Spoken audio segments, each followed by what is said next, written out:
Welcome to Praxis, a podcast where we explore how to practice and embody the way of Jesus in our everyday lives. Thanks so much for taking the time to listen. I want to thank all of our listeners. As we get into this third episode, we've had a lot of positive feedback and actually a few questions. One of the questions we've heard is, where did we get the name Praxis? And praxis is actually a Greek word that just refers to practice. And maybe some of you have heard of like orthodoxy, which is right belief, and then orthopraxy, which is right practice. This podcast is about joining those two together such that we're actually embodying the way of Jesus in community alongside one another. So today we're going to be talking about one of our most important core values as a church, which is discipleship. Multiplying disciples of Jesus is the primary reason we exist as a church. And yet, almost every church I know of would say this. The word disciple and discipleship are used in lots of churches, but they often mean very different things when they talk about it. So in this episode, we're going to define what we mean when we talk about discipleship. And we also want to talk about the discipleship crisis that is currently plaguing the church in the United States and what that means for us as a church community. So that's where we're headed today. Here's episode 3 of Praxis on discipleship.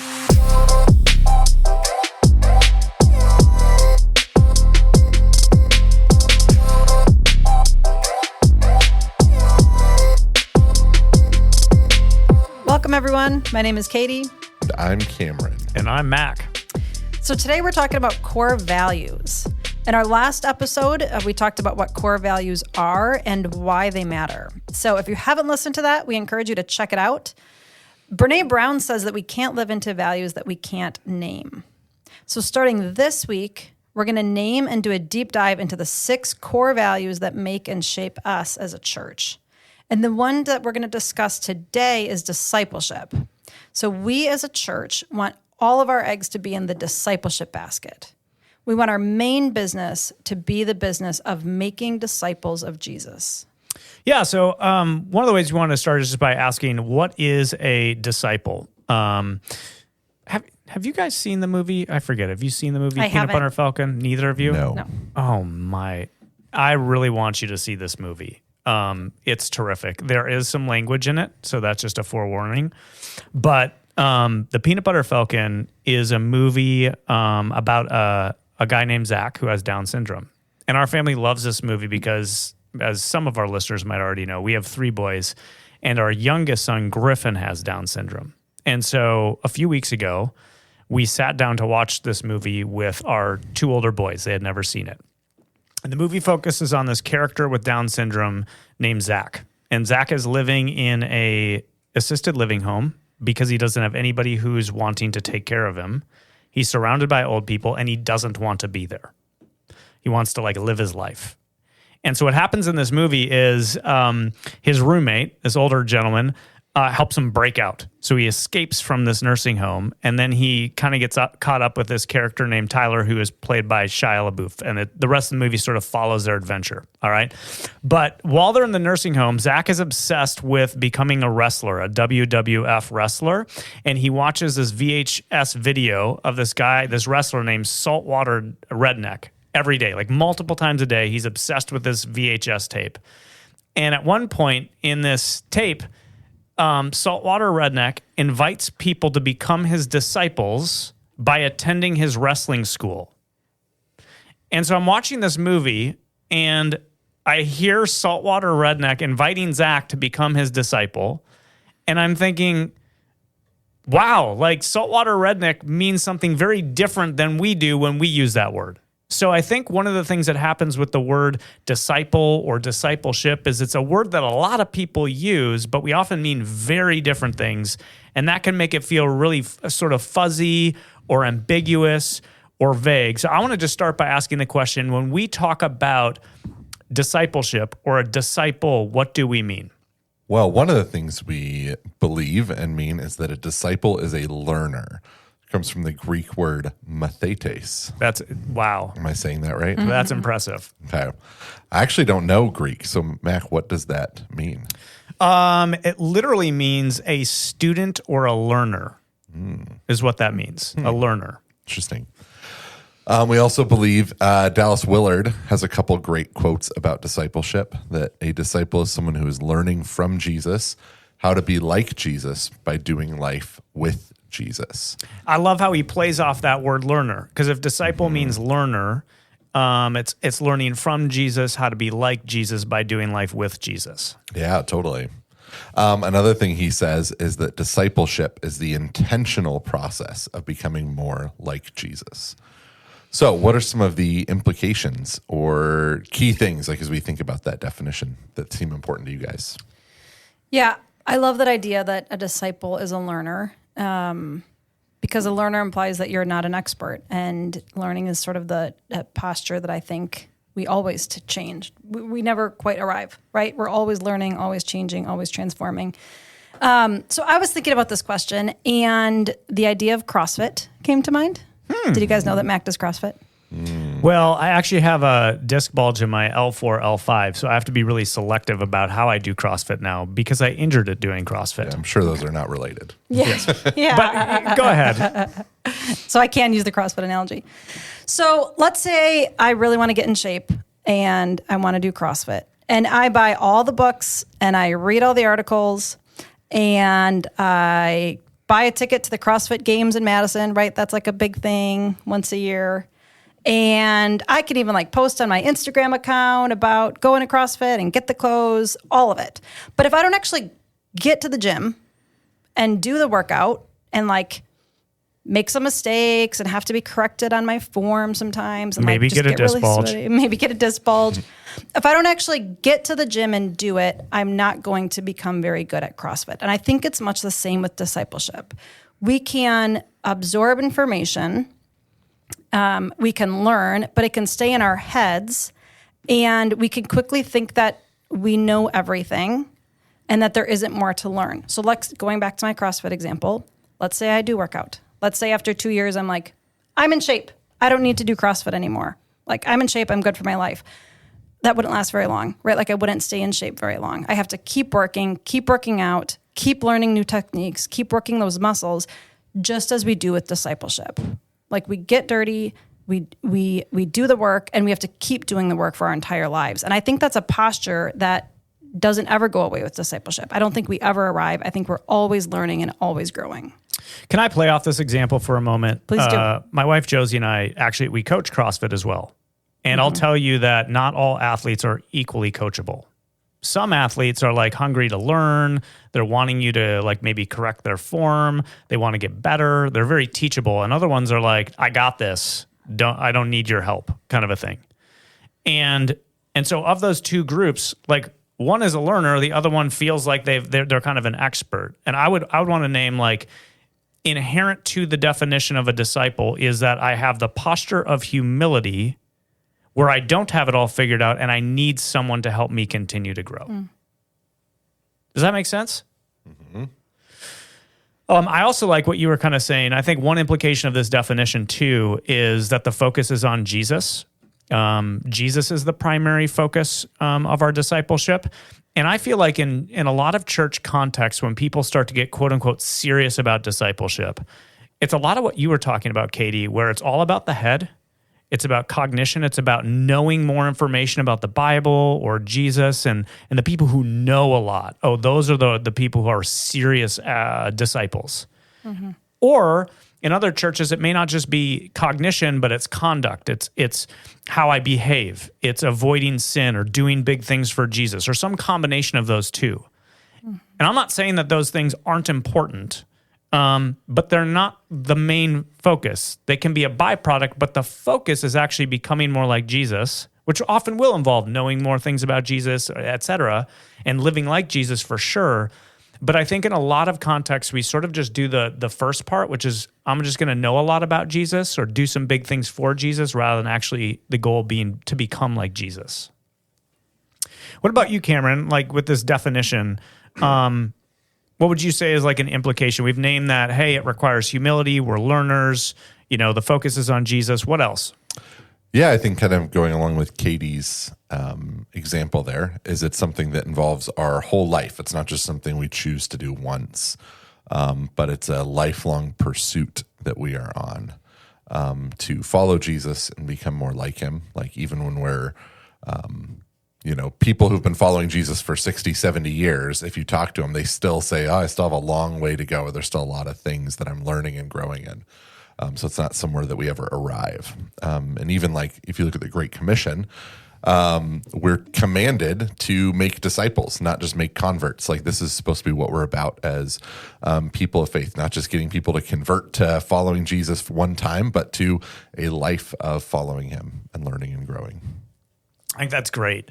And I notice a lot of people, the reason why I think part of this matters is because there's been this bifurcation, this separation between our quote unquote spiritual life and our actual life. So I know a lot of people who they go to church on Sunday and that's where they sort of prioritize their spiritual life, and maybe it carries into the week a little bit, reading their Bible some or praying, but that's where they practice their spiritual life. And it's like, I'm not sure how that connects to the rest of my actual life, Monday through Saturday. And I think what we're naming in this definition, and Cameron, what you're getting at, is not only does it last the whole extent of my life, we never fully arrive, but all of it is discipleship.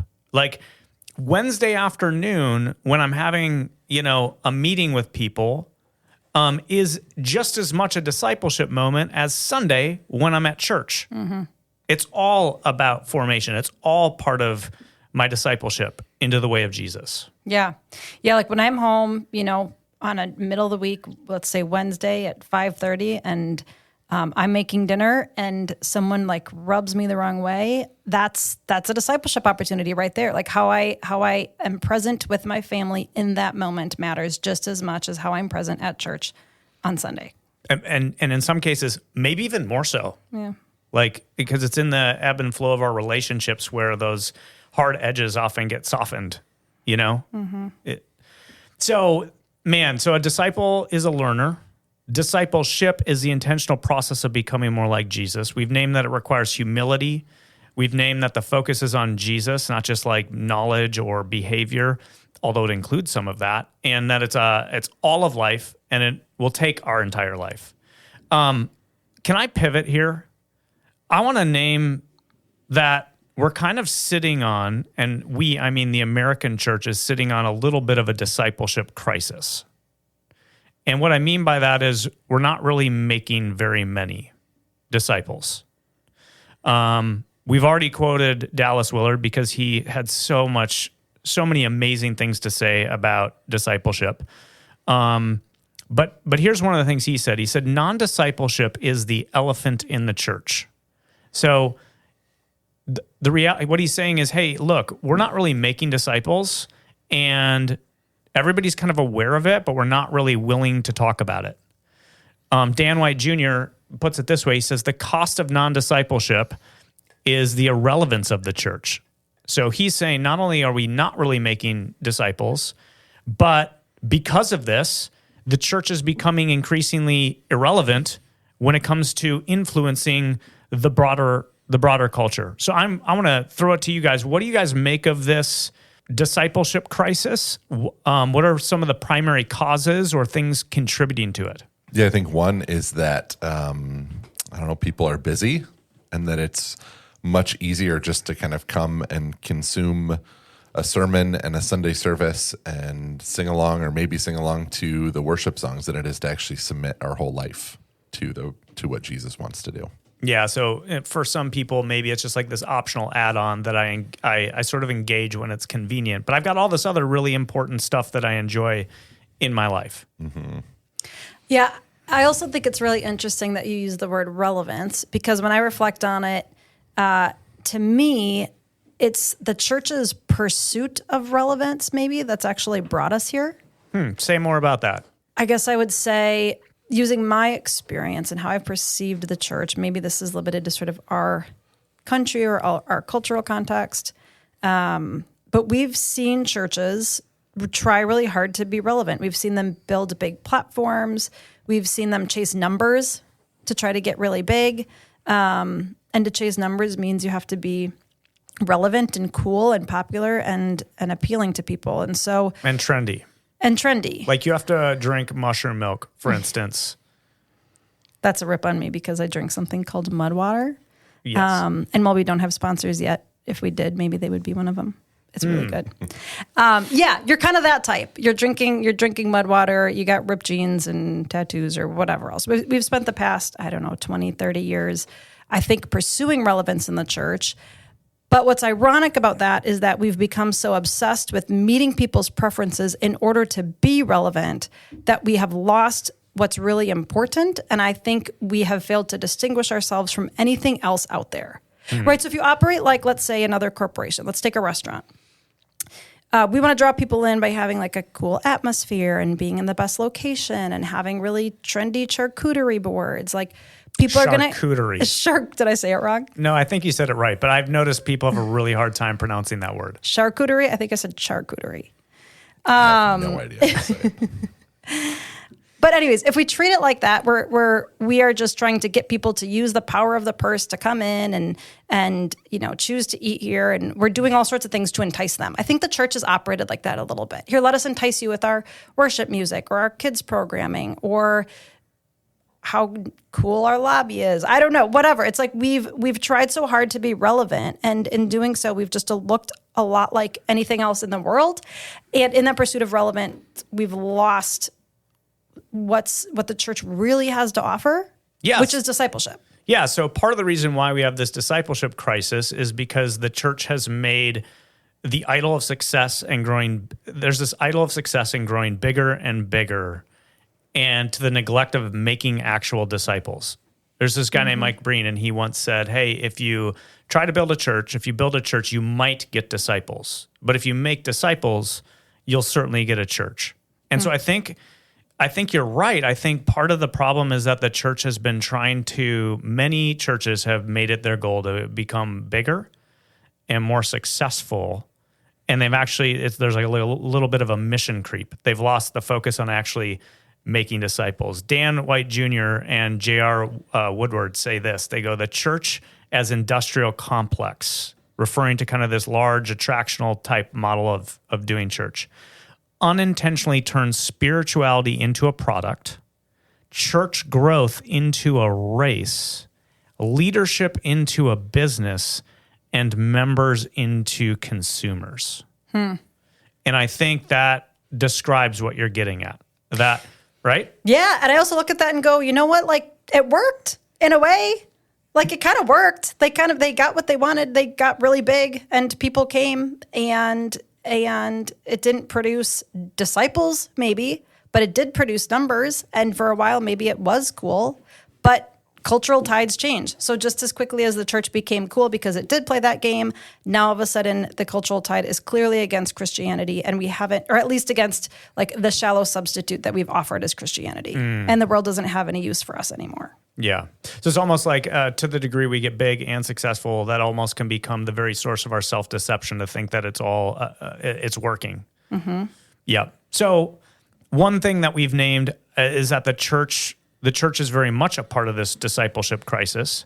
But I also think everyone is sort of being discipled by someone or something. Spiritual formation, John Mark Comer says, spiritual formation isn't just a follower of Jesus thing. It's a human thing. We're all being formed every minute of every day. We're all becoming someone, intentional or unintentional. We're all in the process of becoming a person. So I want to name that, yeah, the church is part of this problem, but there's also a lot of forces acting on human beings that are having a shaping or forming influence on the people they're becoming. And I'm curious, when we look at the broader culture, what sort of things do you see acting on people, forming and shaping people that is contributing to this discipleship crisis? I think one thing I see is people that follow celebrities and social media influencers and people like that. You know, you like what someone does, and then in our connected world, it's really easy to find out what they think about other things. And so they end up sharing like life advice, and pretty soon have all these followers. So like, you know, for example, I grew up and my mom watched Oprah most days. She's a huge influencer. Yeah, for sure. And so it'd be like, oh, well, Oprah thinks this and Oprah thinks that. And that same thing happens with lots of celebrities and someone you follow on social media. Like I think of Josiah, our worship pastor. He got really sucked into this guy called the Liver King who walks around without shoes on and no shirt and eats raw meat and all this stuff. And I've seen a video because Josiah showed me a video of Liver King, and you kind of have a beard like him. Yes. Exactly what you wanted to hear, right? Yeah, totally. And so you can kind of end up just following these people and then be like, well, what do they think about this? And he has all these like crazy thoughts about society, but he's sucked in like tons of people. And, he might have some great things to say about health and fitness, but maybe his like thoughts on what we should do with 5G frequencies and cell phones and all of these kinds of interesting thoughts about culture and society, maybe he's not the best source for information on those things. Yes. Yeah, this is a big one. I remember when Rush Limbaugh passed away. You remember that? Mm-hmm. And I, like growing up, my dad and I spent a lot of time in the car, mostly driving to like hockey practices and games and things like that. But he loved listening to Rush. And I remember when he passed away thinking, well, that was a major disciple maker in our culture. Like he discipled a whole lot of people with all the listeners, right? I wonder, I'm hearing a lot about Jordan Peterson. Have you guys heard much about him?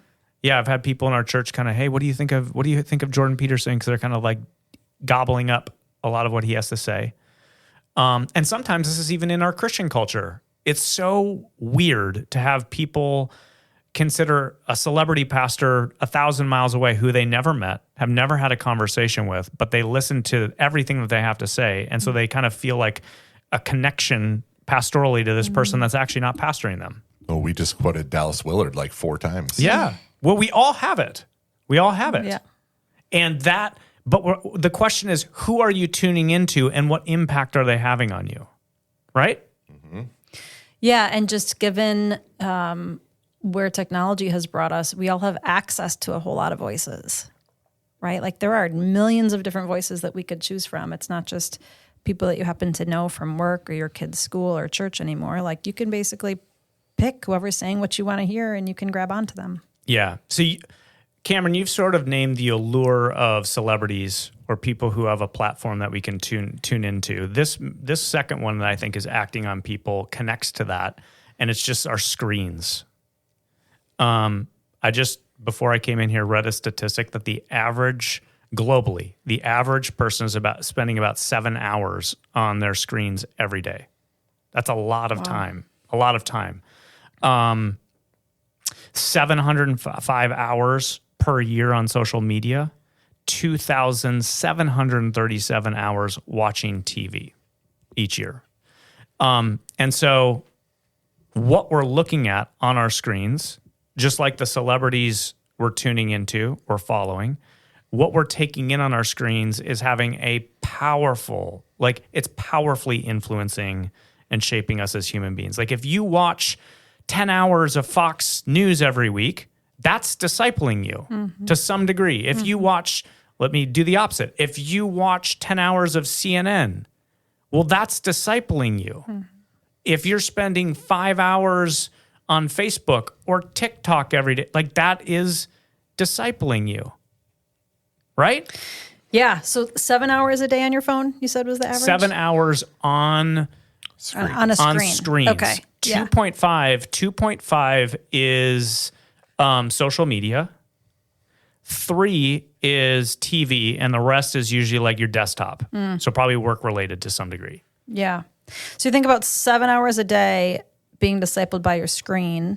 And then I would ask, for those who are following Christ, how much time are you spending being discipled by your Bible or in small group or in the things that actually point us towards being a disciple of Jesus?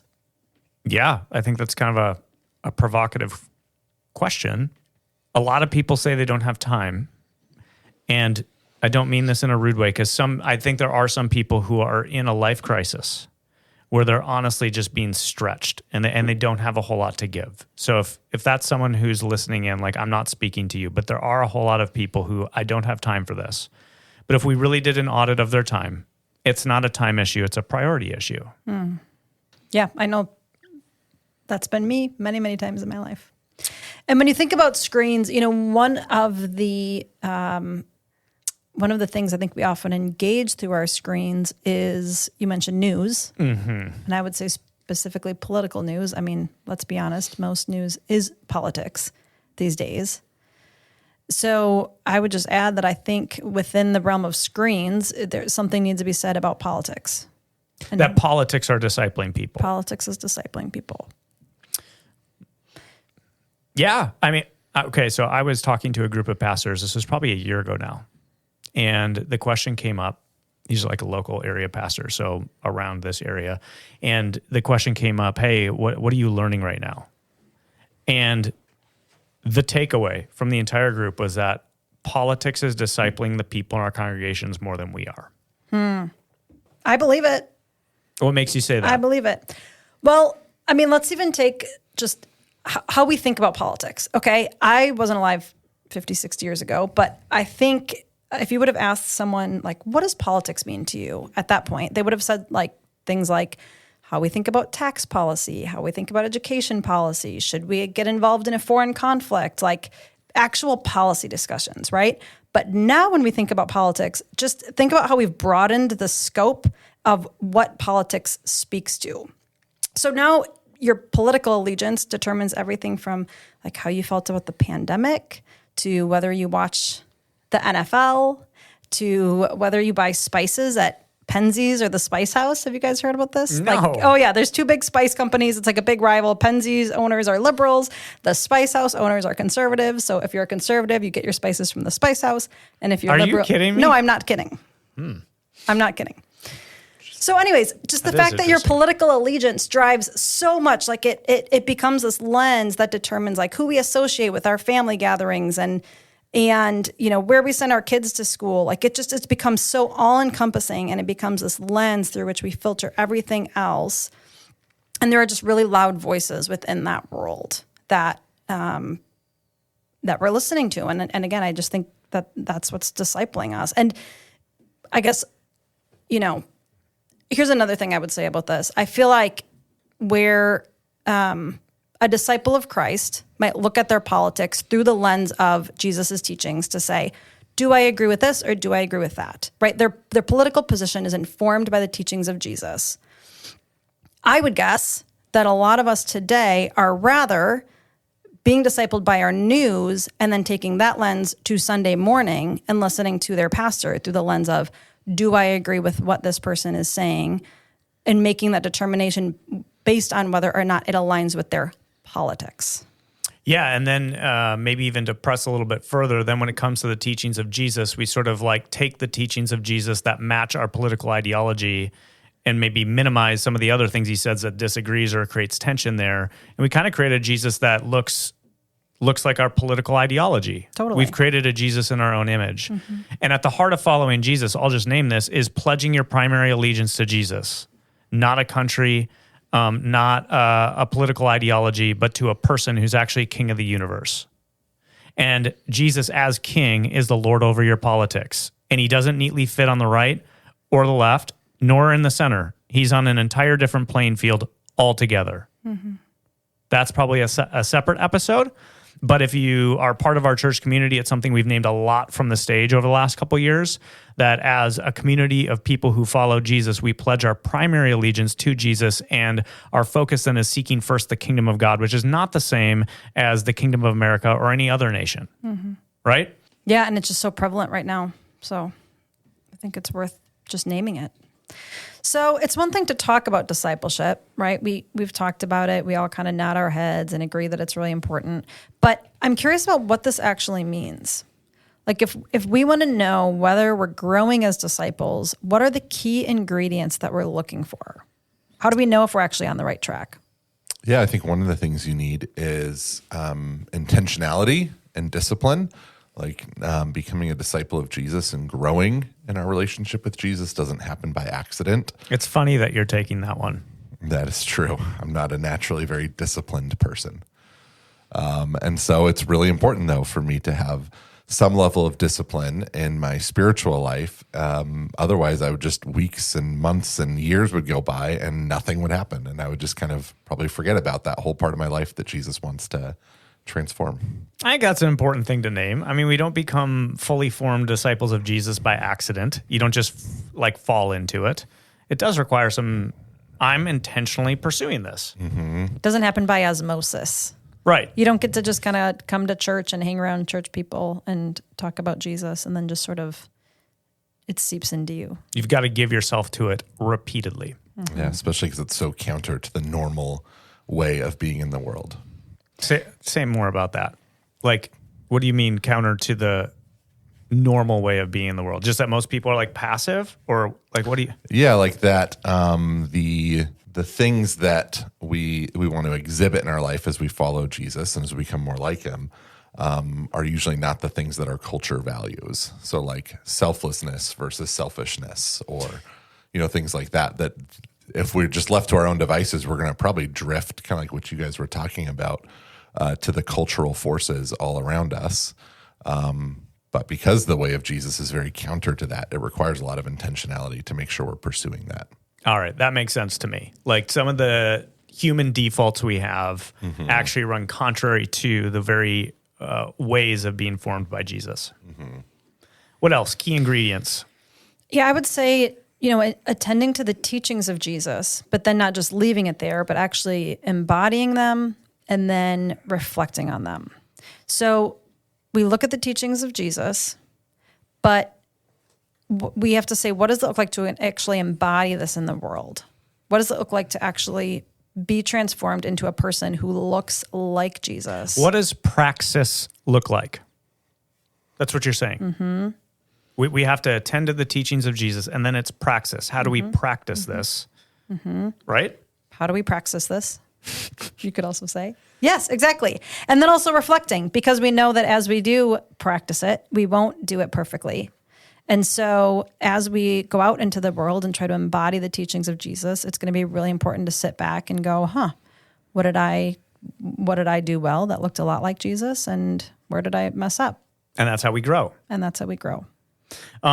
So key ingredients to growing as a disciple, we've named intentionality, focusing on the teachings of Jesus with this rhythm of learning, practicing, reflecting.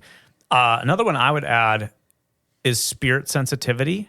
I'm not going to say a lot about this because this is one of the 6 core values we'll talk about in this series.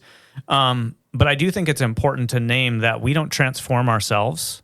When it comes to discipleship, becoming more like Jesus, that's not something we're capable of doing on our own. We grow as we surrender to the transforming work of the Holy Spirit in our lives. And so there's this rhythm or cadence to discipleship where it's about hearing from God and then responding, discerning what God's doing, and then surrendering to that with my life. It's marked by spirit sensitivity, walking in step with the Spirit. Yeah, I also think we need community. We need other people around us, both to encourage us, to spur us on, to help us notice things we might not notice in ourselves, and just, to be in it together. Like that's what the original disciples weren't, just 12 individual people off kind of doing their own thing. They were a group following Jesus together. Man, that one feels significant because it seems like we're in this culture where faith is often this like privatized thing that's just about me. And it seems like you're naming something different, that it actually includes other people. That makes it messier. Yeah, that's true. It does. I mean, I know I often tend to think of my relationship with Jesus as just kind of a private matter. It's between me and him, and maybe I can share what I want to share, and I don't have to share what I don't want to share. Yeah, and I think in our culture, a lot of people, they've got their time with Jesus, and then they kind of have customized the spiritual goods and services they're going to download with a click or whatever, and that's kind of like they're in charge of their spiritual formation. And it often doesn't include people who are different from them or hard to be around or whatever that also follow Jesus.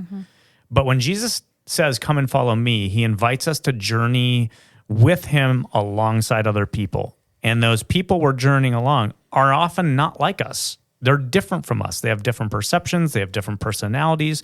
And it's in that close proximity with other people and the friction that inevitably results, that is part of our formation as people. Can I name one other ingredient that I think is really important? Yeah.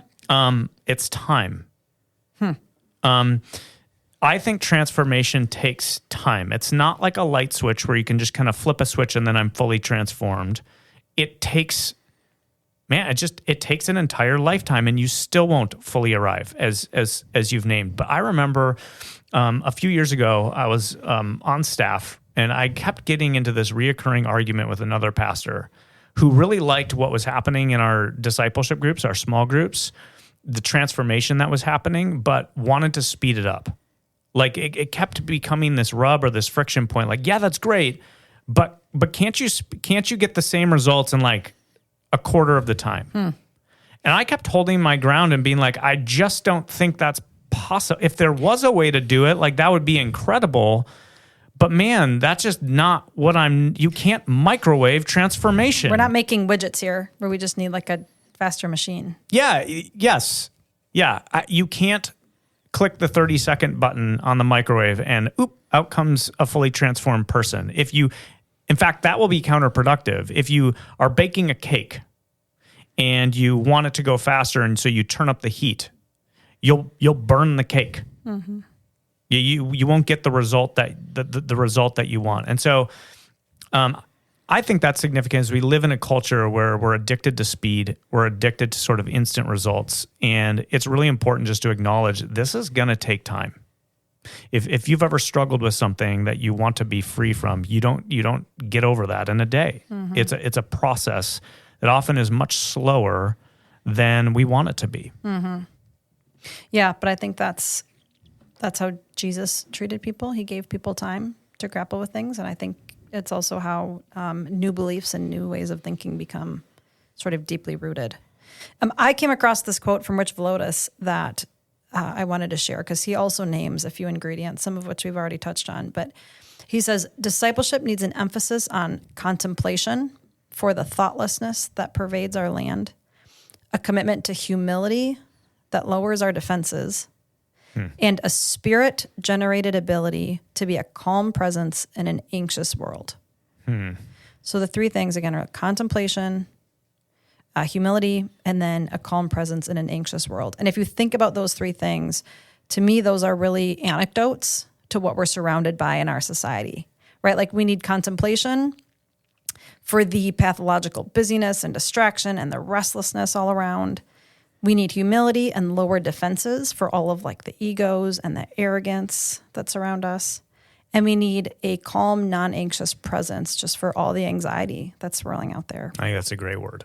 Well, these are values that we value as a church, things we value as a church community.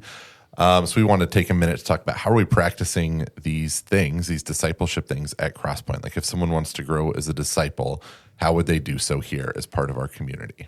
Man, the first thing I would say is you've got to stop just attending. So again, I want to provide a caveat because I know some people in life are just being stretched. They're in the middle of the storm.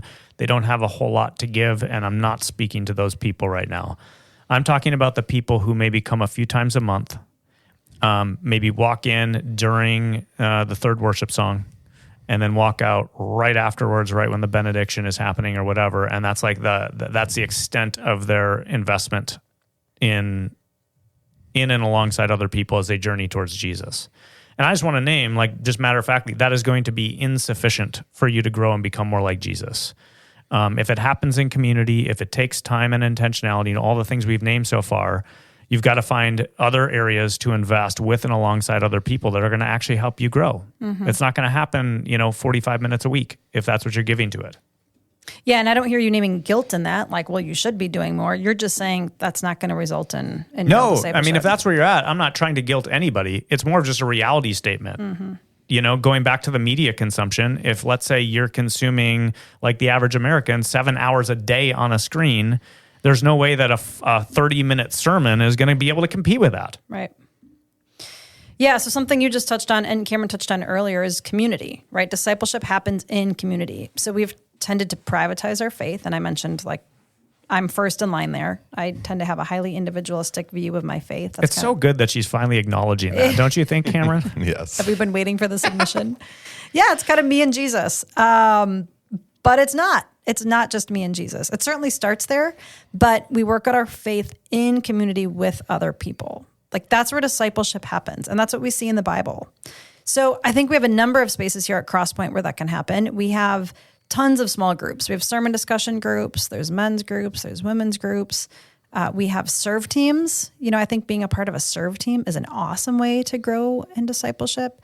We have kingdom communities that are all about being on mission in the world and leaning in together as a group, and just creating opportunities for the kingdom to break through. So there are plenty of opportunities to plug into, and I think we have a space that makes space for community and for discipleship to happen. Yeah, for sure. Another one is after every sermon, we list out some action steps, some ways that you can not just have listened to someone talk for 30 minutes, but some ways to actually respond and try to wrestle with what it is God might be trying to say to you and do in you in your actual life. So, those are great ways they're great for me as well. As someone who gets up and preaches a sermon, it can be really easy to just talk a lot about the Bible. So they're good disciplines to actually have to engage and, allow God to transform me through that instead of just let it go in one ear and out the other and say, cool, that sounded nice. Yeah. That's one of the concrete practices we have as a church community, that at the end of the sermon, we're going, man, how is God inviting you to respond? And then giving some imagination of what that could be, right? Yeah. Man, so we talked about a lot of stuff. We named today that a disciple is someone who is always in process, always discovering areas of their life that need to be brought before the feet of Jesus and surrendered to his loving transformation. So I'd just like to turn the table to you guys listening. What areas in your life is God calling you to surrender to him? Where is he inviting you to grow into deeper discipleship? Yeah, we want to thank you so much for joining us. We hope you enjoyed today's episode. Next time, we're going to press into a second core value here at Crosspoint, and it's going to be spirit sensitivity. So we want to be a church that's anchored and organized around God's activity among us, and we hope that you will tune in as we discuss how to attempt to discern and then faithfully join God's work among us. We'll see you next time. Praxis is recorded and produced at Crosspoint Community Church. You can find out more about the show and our church at crosspointwi.com. If you have any questions, comments, or have any suggestions for future topics, feel free to send us an email. Also, if you've enjoyed the show, consider leaving a review. And if you haven't already, be sure to subscribe wherever you get your podcasts.